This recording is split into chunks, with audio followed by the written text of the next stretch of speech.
Ce pourquoi je vous ai appelé ce matin, c'est pour parler du parrainage citoyen, du parrainage qui est mis en œuvre par le Code électoral en son article 54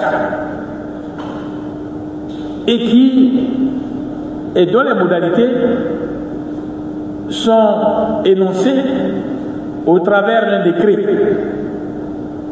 Celui que nous connaissons, le décret de 2020, qui a permis l'organisation du recueil des parrainages.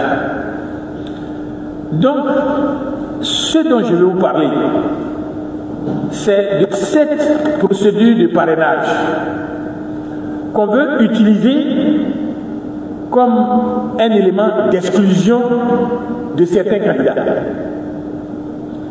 Mais avec une méthode qui a été déjà beaucoup utilisée.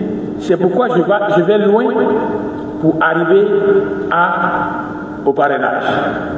Le rapport complet de l'atelier dit de capitalisation et d'opérationnalisation des recommandations du processus électoral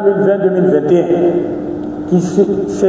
Cet atelier s'est tenu à Yamoussoukro du 23 au 24 juin 2021. C'était organisé par l'USAID,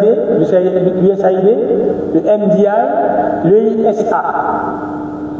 Donc, du 23 au 24 juin 2021, j'ai le nom de tous les participants au compte du RHDP, comme du PDC.